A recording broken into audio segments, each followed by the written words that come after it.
কি হলো? গালে হাত দিয়ে বসে আছো? হ্যাঁ, আজকে গতকাল তো কাল রাত্রি গেছে, তাই আজকে তো বাড়িতে একটা নিয়ম আছে। মেয়েটা বিয়ে করে এই বাড়িতে ঢুকেছে, তাতে কিছু নিয়ম কানুন বাকি আছে। দেখো দেখি গালে হাত দিয়ে বসাতে। আর তার মধ্যে আজকে ভাত খাবারে তা আমি কি করবো? ভাত খাবো আজকে তো করতে তো হবে, করতে তো হবেই। আমি ওইসব পারবো না। কি বলে দেখি, কে তোমার করবে বউ, কে? তোমার বউ তুমি করো, আমি এটার মধ্যে নেই। ও কি নিজেটা নিজে করতে পারে? না আমি করতে পারি?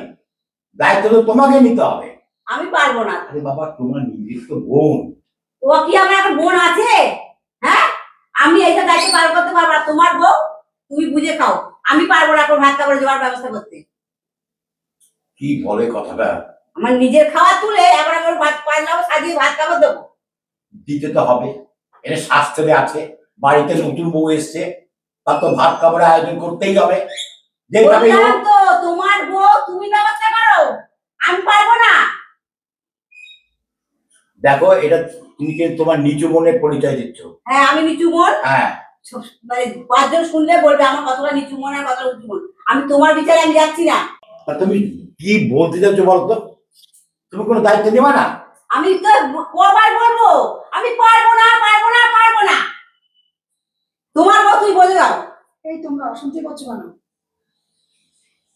অশান্তি, আজকে একটা বাড়িতে অনুষ্ঠান, তুমি নতুন এসছো, তুমি নতুন এই বাড়িতে, আমার বাড়িতে পা রেখেছো। আজকে হিন্দু শাস্ত্রের মতে বিয়ের পরে যে ভাত খাবার হয়, সে ভাত খাবারের অনুষ্ঠান আজকে।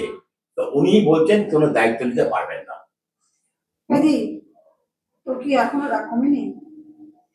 তোর কি মনে হয়? হ্যাঁ, তোর ভাত খাওয়ার ব্যবস্থা আমি করবো? তোমাদের বিয়ে করে গেছো, দায়িত্ব তোমার, তুমি বুঝে নাও। আমি পারবো না সব কিছু করতে। কোনো চিন্তা করো না, তুমি চিন্তা করো না, দায়িত্ব আমি নিব। তোমরা শুধু শুধু অশান্তি করো না। ঘরে যা আছে আমি তাই খাবো, আর শুদ্ধ ভাত যা আছে আমি তাই খাবো। কি বলছো কি? কোনো এসব তুমি কি বলছো? একটা ভাত খাবারের নিয়ম আছে, আমি কি মরে গেছি নাকি? আমি তো তোমাকে নিজের দায়িত্বই পাঠাতে কোনো এনেছি। অশান্তি করে কোনো কিছু করতে চাই না। শোনো, তুমি চুপচাপ থাকবে, যা করার আমি করব। যেমন নিয়ম করে ভাত খাবার হয়, একটা নিয়ম আছে, যা যা লাগে সবই হবে। তুমি যাতে কিছু করবে না তো, ভেবো না, দরকার নেই তোমাকে। যা শুনে রাখো, যেমন ভাবে নিয়ম করে 5 রকম পদ, 5 রকম ভাজা, 5 রকম মিষ্টি, হ্যাঁ, মাছ মাংস যা লাগে টোটাল সেই রকমই তোমার ভাত খাবারটা হবে। তুমি ভেবো না যে তুমি না করলে ভাত খাবার আটকে যাবে, ওটি হবে না। এই পাশে বাড়ি একজন বৌদি আছে, হোম ডেলিভারি, বুঝেছো? উনি হোম ডেলিভারি দেন বাড়ি বাড়ি, শুধু অর্ডারটা দিলেই হলো। উনি ঠিক যেমন ভাত কাপড়ের থালা সাজানো হয়, মিষ্টি, 5 রকম ভাজা, ডাল, তরি তরকারি, মাছ, মাছের মুড়ো, সব কিছু দিয়ে ঠিক সেই রকম ভাত কাপড় সাজানো হবে। নিজেকে ভেবেছো কি তুমি? সব হবে, তুমি দেখো না।